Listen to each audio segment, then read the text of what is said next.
Cattle market traders recount their losses following disastrous fire outbreak. Reaction over unusual offer of protection by terrorist leader to residents and farmers in Zamfara.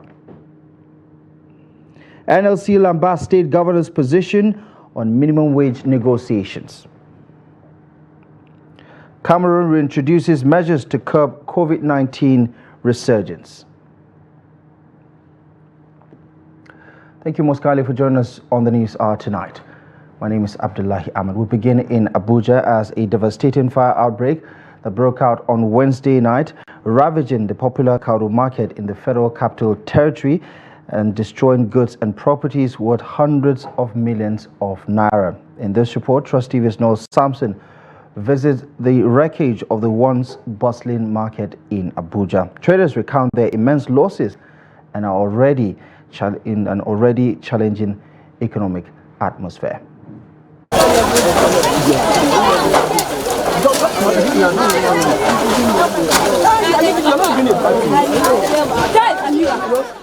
This is the aftermath of yet another fire disaster, one that will plunge many traders into devastation.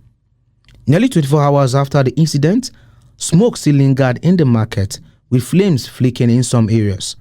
Speaking to Johnson Ogbu and Chijoke Eze, traders in the popular Kauru market in the Federal Capital Territory, they recounted how they discovered their shops have been consumed by the fire.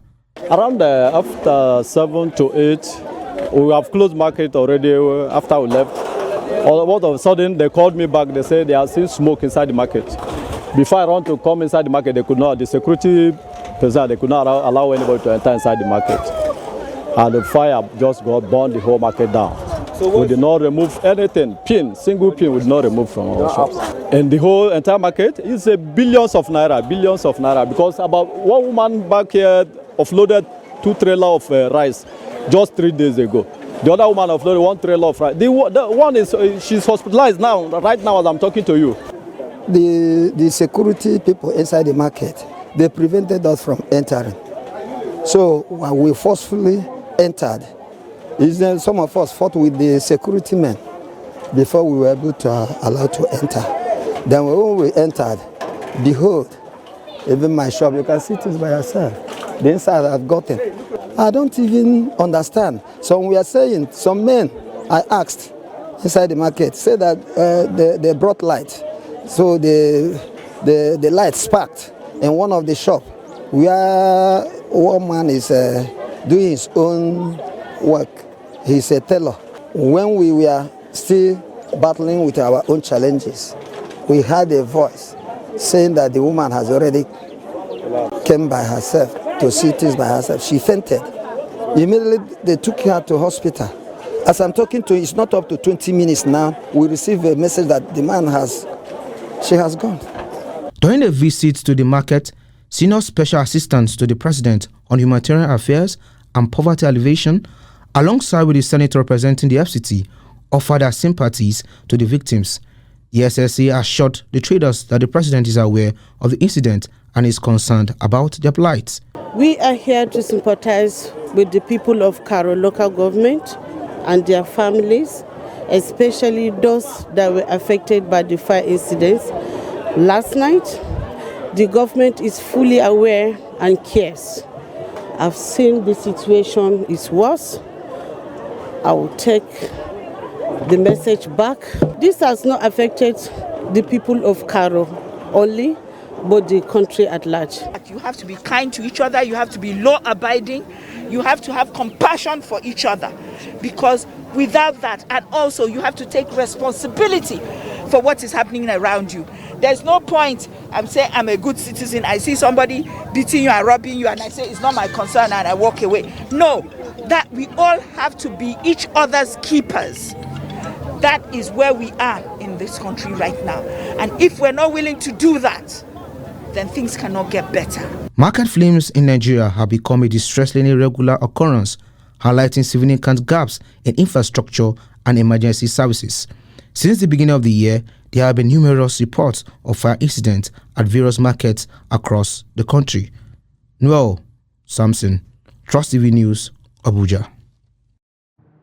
Now, residents of Magami community in Gusau local government area of Zamfara state have been thrown into a state of despair following an offer of protection from a notorious bandit kingpin, Dogo Gide. Reports indicate that Gide has taken an unusual stance by offering protection to residents and farmers in the community, urging them to return to their farmlands without fear of being kidnapped. This offer has sparked mixed reaction among residents of Magami and the surrounding communities. Gide is said to have relocated to Kizara village, a community near Magami, and assumed control of the area following his encounter with military operatives in Madada forest under Maru local government area of Zamfara state. A resident of Dansado Emirate commented that the bandits' kingpin decision might only provide temporary respite for farmers who have been unable to access their farmlands due to the constant threat of violence. 3 persons have been confirmed dead, while others are still missing following an alleged attack by armed members of an African nature investors of Fulani and Mambila individuals in the Gashaka-Gumti National Park in Taraba State. The attack reportedly occurred during a meeting on Wednesday aimed at resolving a land dispute in the area. The chairman of Gashaka local government area, Umar Yusuf, confirmed the incident on Thursday at Seriti, the local government headquarters, when he led a team of officials to evacuate the dead bodies of the victims. According to reports, the Fulani and Mambila people had assembled in the forest to seek a lasting solution to a land crisis in the area when the armed men stormed the meeting, killing 3 individuals while others fled for their lives. Now, the police in Katsina State have announced the arrest of 2 individuals in connection with the abduction of the mother of the famous singer Dauda Kahutu Rarara. Now, in a statement issued on Friday, Katsina State Police spokesperson ASP Abubakar Sadiq says the 2 suspects are currently in police custody under interrogation. Rarara, who served as the chairman of the presidential singers during the Buhari administration, played a significant role in mobilizing supporters for President Bola Ahmed Tinubu, particularly among Hausa-speaking communities in northern Nigeria. Back to Taraba State, the newly elected Taraba State Executive Committee of Miet Allah Cattle Breeders Association of Nigeria has been urged to address the issues of illicit drug abuse among its members, the proliferation of arms, and other criminal activities within the youth demographic. This appeal was made by the national president of the association shortly after inaugurating the elected members. Here's the report. The activities of the organization is centered on liaising with the government on behalf of the pastoralists, land use rights, nomadic education and conflict resolutions between farmers and the herders. The national president of the association, Baba Usma Ingazarma, said the association had elections in all the 6 states of the northeast geopolitical zone to select new leadership. What we expect from them is to look inwards, to check the youth restiveness among the pastoralist youth, check the use of illicit drugs, check the proliferation of arms, check all sorts of criminalities among our youth. So we want to look inwards to see what we can do to complement the efforts of governments towards bringing an end of this insecurity that is bedeviling the entire country. The president advised the newly elected state chairman of the association, Yao Ibrahim Barewa, to cooperate with the state government to prevent herders and farmers clash in the state. We find him to be a listening leader who listens and who is always after justice and fairness. So we want to take advantage of his attitude and work towards supporting his administration in bringing to an end the insecurity in the state and the conflict between farmers and herders. The national president applauds the Taraba State Governor Agbu Kefas for his efforts in fighting against insecurity in the state and called on the government to maintain it and utilize it for economic improvements of the state. In other news, the organized labor on Friday criticized some state governors advocating for minimum wage payments based on the financial capacity of their respective states, emphasizing that the concept of a national minimum wage is not arbitrary. Governors from the southern part of Nigeria, under the aegis of the Southern Governors Forum, had suggested that the cost of living and each state's ability to pay should be considered in determining the new minimum wage in the country. They proposed that each state negotiate the new wage with the labor unions, and this position was revealed during a meeting between the governors in Abeokuta, the capital of Ogun State. Reacting to this development, members of the organized labor comprising both the Nigeria Labour Congress and the Trade Union Congress argue that the governor's stance was not only dictatorial but also undermines the essence and model of the national minimum wage in Nigeria. Speaking through Benson Upa, the head of information at the NLC headquarters, the labor unions highlighted the governor's argument was inconsistent when compared to the uniform remuneration of political office holders determined by the Revenue Mobilization, Allocation and Fiscal Commission. The NLC spokesperson also urges governors to refrain from any dictatorial tendencies while emphasizing that the wage determination process should remain a tripartite one. President Bola Ahmed Tinubu has approved the immediate rollout of the National Construction and Household Support Program to cover all geopolitical zones in the country. Speaking on Thursday at the State House in Abuja to state governors as he joined the National Economic Council, the president urged state governors to work together to meet the needs of the citizenry. The president also says he's given the governors 7 days to consult and submit recommendations on necessary reforms. State House correspondent Kende Amodu has more. Now more than ever before, the country needs to boost agricultural productivity and strengthen the economy. The president believes this can happen by creating opportunities in the real sectors of agriculture, manufacturing and construction, as well as provide urgent economic relief for Nigerians. Under the program, the Sokoto-Badagry Highway has been prioritized, as have other road infrastructure projects such as the Lagos-Calabar Coastal Highway, which is underway, and the Trans-Saharan Highway. The Sokoto-Badagry Road project is a point of focus because it covers 216 agricultural communities, 58 large and medium dams spread across 6 states, and over 1 million hectares of arable land. The president has also approved full counterpart financing for the Port Harcourt-Maiduguri Railway, as well as the Ibadan-Abuja segment of the Lagos-Kano Standard Gauge Railway.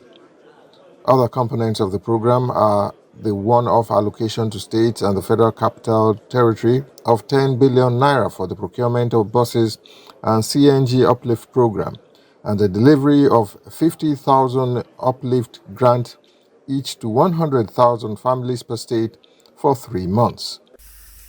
The National Economic Council was told of the progress that has been made with the updating and improving of the social register, which of course is the register used to send direct payments to beneficiaries through who have a NIN and have a BVN and can receive funds digitally into their accounts in a transparent manner.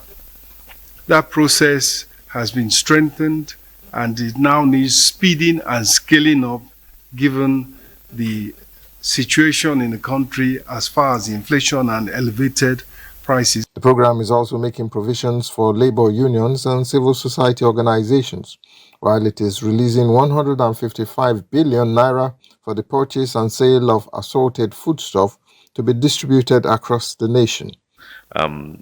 As Honorable Minister of Agriculture and Food Security, I also briefed Council so far the interventions on the 42,000 metric tons, of which all had been delivered to all the states, and then 20 trailers of rice per state.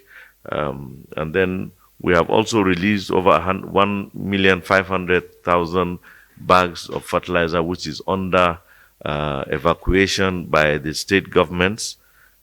The states are important drivers of the program, which is why President Tinubu is assuring governors that he is willing to provide the needed support to ensure that all Nigerians are relieved of hardship. The key is for the states to deliver on the critical reforms required to meet the needs of the people. From State House Abuja, Kehinde Amodu, Trust TV News. Nigerians continue to express their opinions on the measures being taken by the Tinubu administration to address the current economic crisis in the country. Respondents share their views on the sidelines of a national lecture in Abuja. While some believe that the government and its economic handlers have lost control of the economy, others have emphasized the need for the country's political and economic experts to collaborate in finding lasting solutions to the challenges. Trust TV Shafiu Suleiman has more. As the nation's economic indices continue to nosedive, pushing more Nigerians into hardship, economy handlers of the Tinubu administration insist there are positive signs of recovery. Because they have the elite and the academia around them to speak the big in English. But what we see is what we feel. You don't need a rocket science. You don't need anybody to tell you. Things are tough. They are really tough, very, very bad. The economy is not improving by any stretch of imagination. A serious economic crisis, no doubt.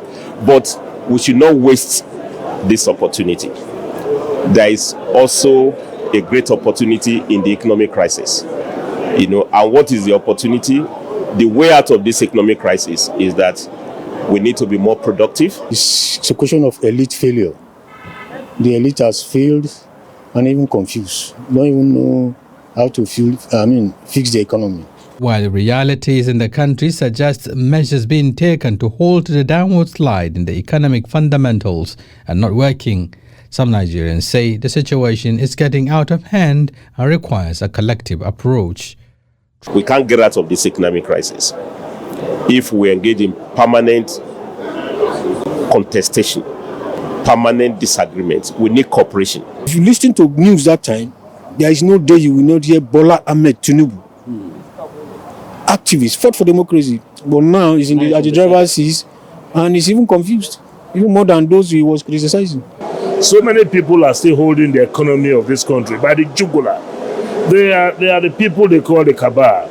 Whatever they are, the government does not seem to have the political will to call them to order. I have this adage that says that a dog says when a ceremony is good, let there be remnants and evidences of it for people to see. As the nations grapple with the impact of the economic decline due to yet to be addressed enablers such as soaring inflation, declining productivity, unmitigated corruption among others, concerns remain on the need for a collective drive towards addressing the challenge.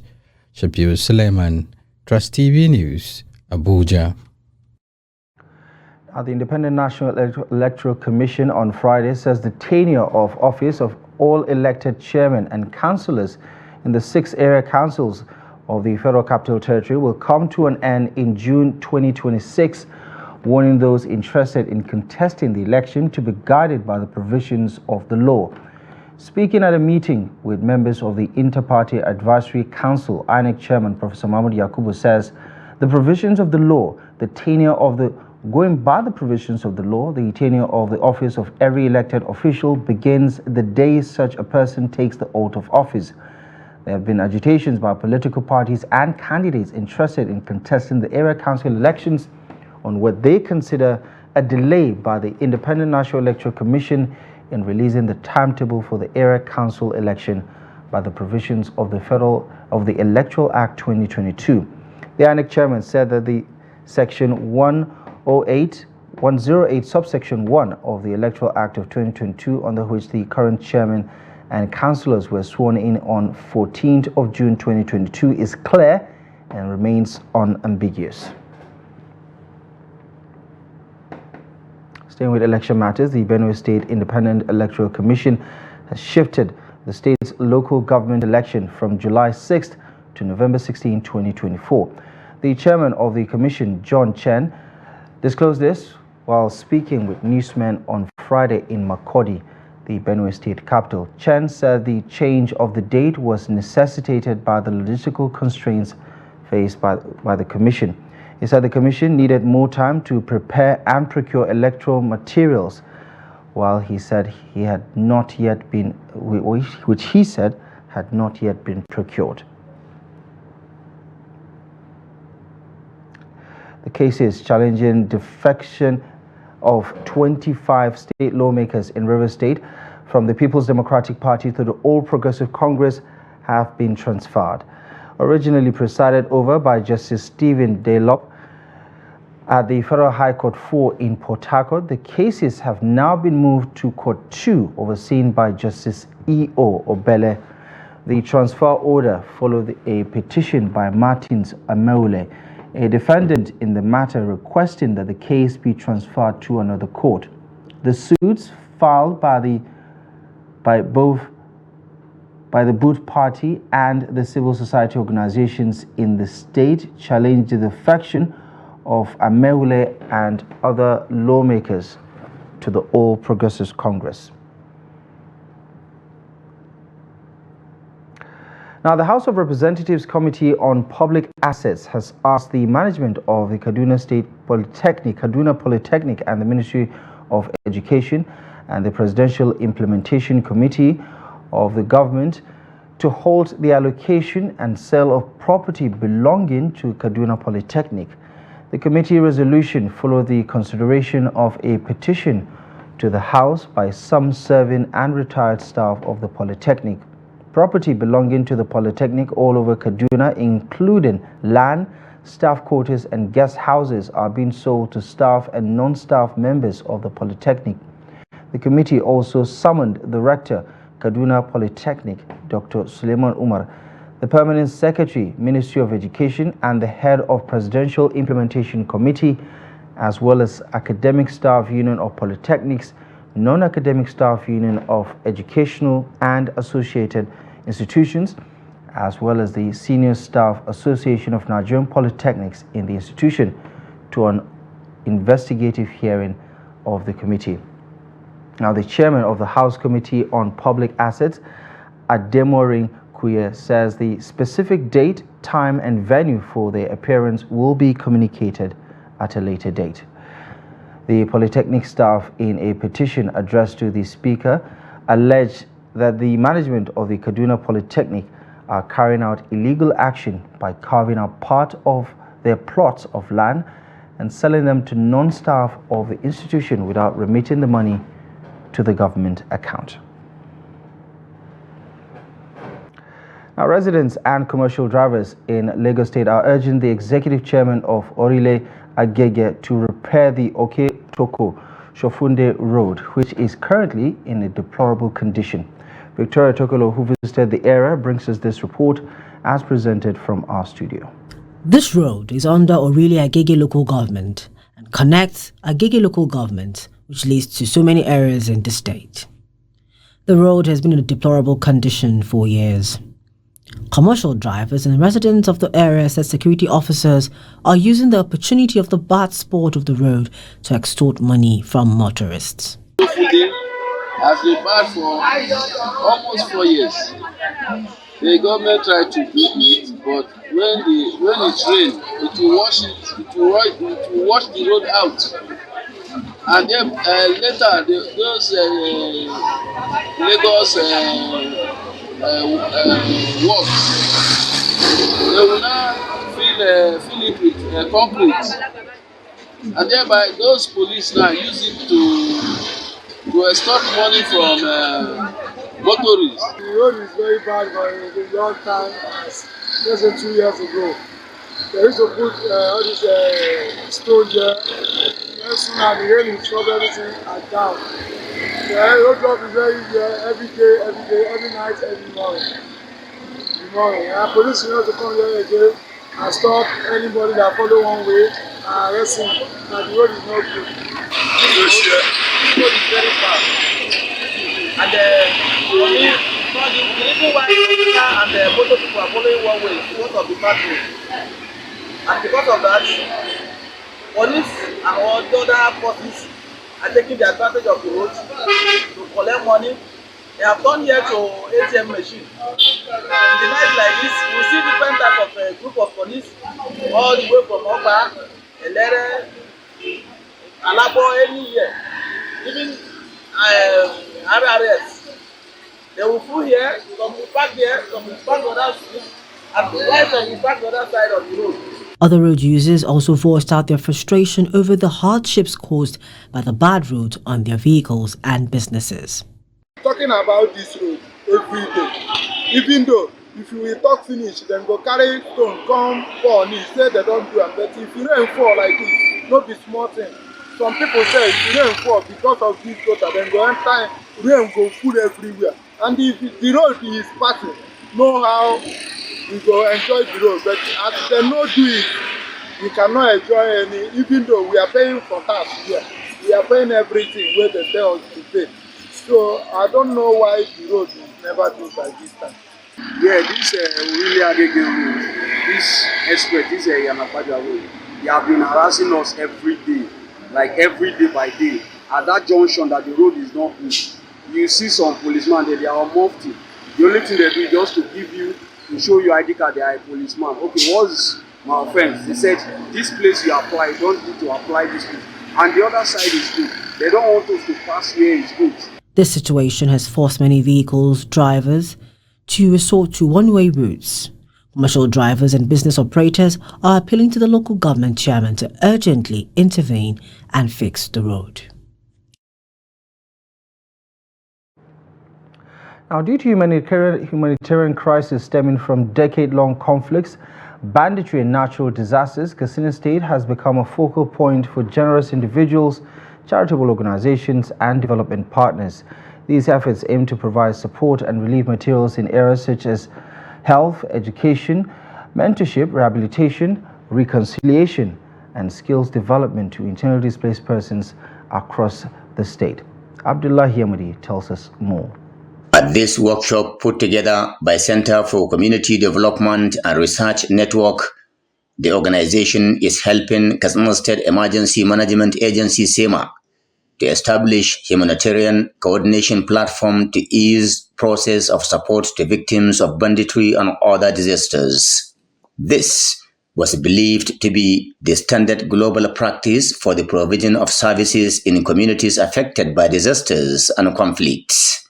The purpose is to better serve communities affected by disasters through coordination in ensuring best camp management, provision of shelter, water and sanitation, security, education, food assistance, and all other forms of humanitarian services to foster collaboration and maximize efficiency. You have seen how we coordinate all the relevant agencies that will have a coordination so that we can work together, we can work together, we can strategize everything that will be very important to Katsina State. We are thinking about the coordination on the nutrition and health protection for the internally displaced persons and those that have been englobed by these incidences. And there is early care on the emergencies, humanitarian deliveries, food deliveries.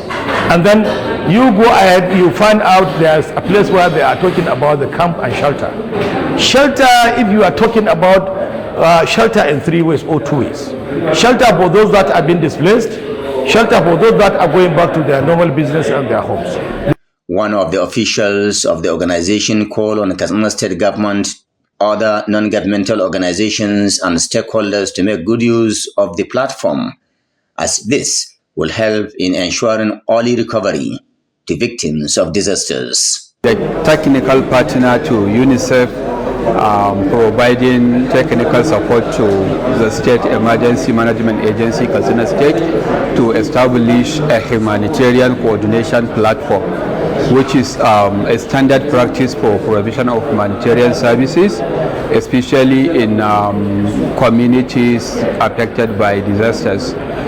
This is the very first time we are having it in Katsina State, and the purpose is to ensure that there is coordination and leverage of resources among all humanitarian actors in the state, and it is meant to promote sharing of information, capacity building, and leverage of resources so that all partners can work together to better serve the communities affected by disasters. Public commentators are of the opinion that the platform will help government in ensuring proper monitoring and evaluation of the activities of all NGOs participating in the provision of humanitarian services to victims of banditry and other disasters, suggesting close supervision to prevent other negative consequences.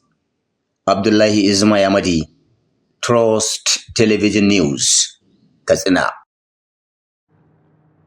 The Joint Admissions and Matriculation Board has released the result of candidates who participated in the supplementary Unified Tertiary Matriculation Examination conducted between June 21st and June 22nd this year.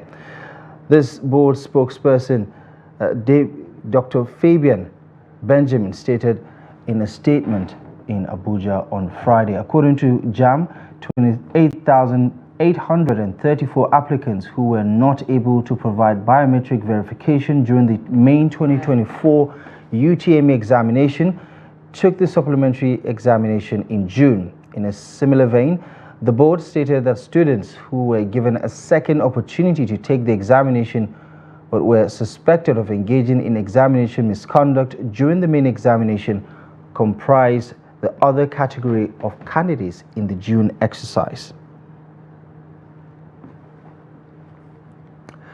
Now, one of the most daunting aspects for public servants is the fear of retirement and uncertainties about life afterwards.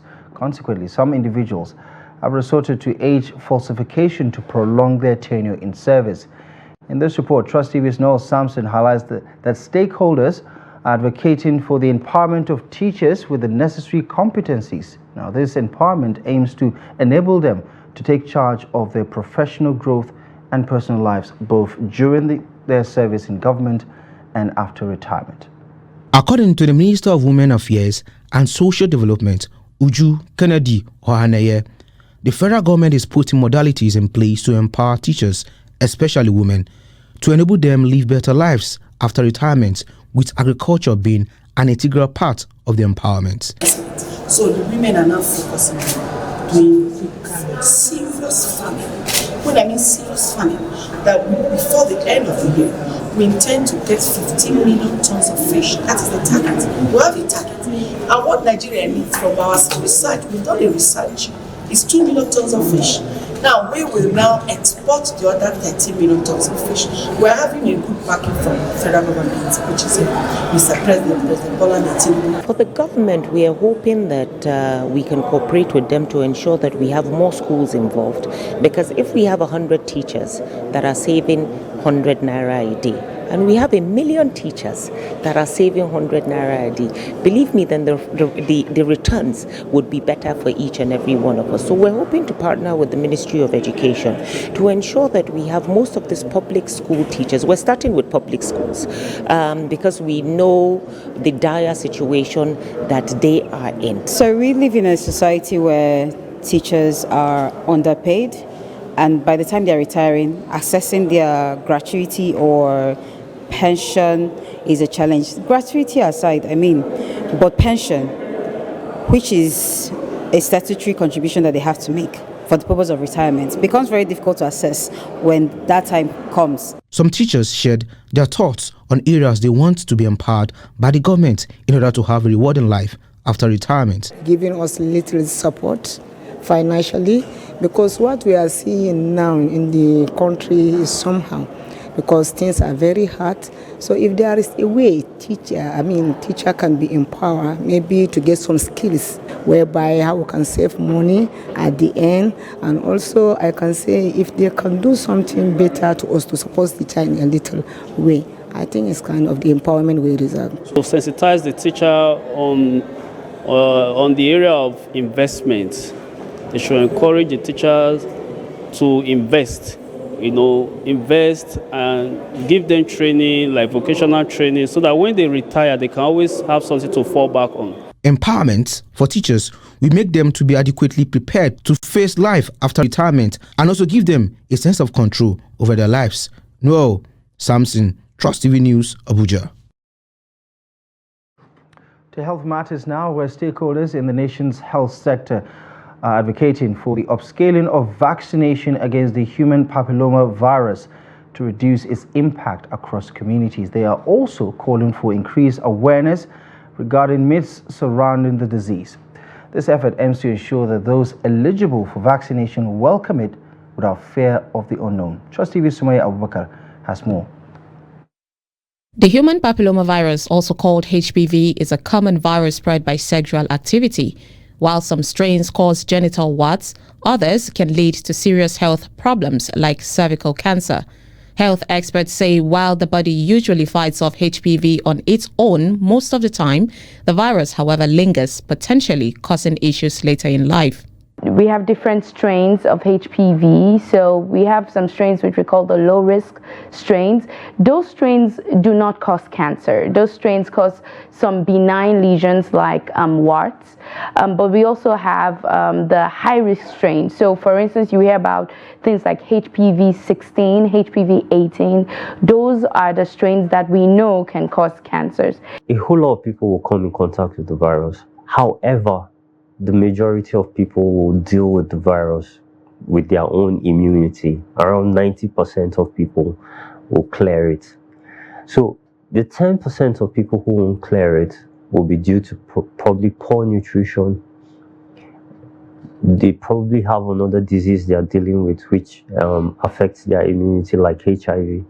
Or they are taking drugs that dampen their immunity. The Nigeria Center for Disease Control and Prevention recommends getting the HPV vaccine for children between the age 9 and 14 years old before becoming sexually active. The vaccines are available free as a single dose, especially in the secondary health institutions, that's general hospitals. We have about 5 or 6 within the FCT, and they are free. Now, the target is girls between the age of 9 and 14. The reason being that you want to prime their immunity before they get contact with the virus. Unfortunately, misinformation about the HPV vaccine is widespread. The World Health Organization's Africa office estimates that about 25% of the population still has doubt. In Nigeria, health workers are battling with the unfounded rumor that the HPV vaccine will later keep young girls from giving birth. I want to encourage parents that getting the HPV vaccine will not make children have a sexual experience earlier than they would have otherwise. HPV vaccines are not associated with infertility. We haven't seen any studies that show that. Higher acceptance in the northern part of Nigeria, while in the southern part, specifically states like Lagos, Edo State, and a couple of states in the southeast, where we have the anti-vaxxers who came out in their numbers and made videos and circulated on social media platforms. Stakeholders who are working on sensitizing the public on the importance of getting the HPV vaccination say it is a continuous process. The WDCs, the religious heads, the community leaders, that is where they come in. And they have been doing a lot to be able to get the people to access these vaccines. We're looking at a vaccine that could change the course of cancer, cervical cancer in Nigeria. As the fight against HPV continues, experts and community leaders are calling all hands to be on deck to prevent the spread of the HPV that leads to minor and major diseases, and a call to not let myth cloud your judgment. Sumaya Abubakar, Trust TV News, Abuja. The federal government on Thursday inaugurated a ministerial task force on illegal private charter operations and related matters in the aviation industry in Abuja. The Minister of Aviation and Aerospace Development, Festus Keyamo, SAN, announced that the task force will be responsible for taking inventory of all private non-commercial flight holders and operator certificate holders in the country. He also emphasized that the committee's role includes investigating why illegal charters persist despite regulatory controls. Keyamo noted that the task force comprises individuals carefully selected from within the aviation industry, known for their integrity and reputation. The members include Captain Adomusa Sanusi as chairman, Captain Roland Ilai Yayi as vice chairman, and the director of air transport from the Federal Ministry of Aviation and Aerospace Development as secretary to the committee. Time now to join Yusuf Akogu for today's briefing in business. Welcome to Business News. I am Yusuf Akogu. The federal government on Thursday disclosed that investors have mobilized $50 million in the past 6 months to support infrastructure development for compressed natural gas adoption in the transportation sector. Additionally, the government says it is also offering a 50% discount on conversion kits to encourage transporters to switch to CNG, which can save up to 77% in energy cost. Speaking at a stakeholder meeting on the benefit of the adoption of CNG as a sustainable economical energy alternative for transporters, the program director, Presidential Initiative on Compressed Natural Gas Program, Michael Oluwagbemi, said government is also working with banks to provide fundings for the program. Oluwagbemi said government will, in the coming days, roll out buses and tricycles powered by CNG to support public transportation in Abuja. The Nigerian Autonomous Foreign Exchange Market, NAFEM, is set to record its lowest foreign exchange turnover in 5 months in June 2024, as dollar illiquidity continued to exert pressure on the naira. As of Thursday, FX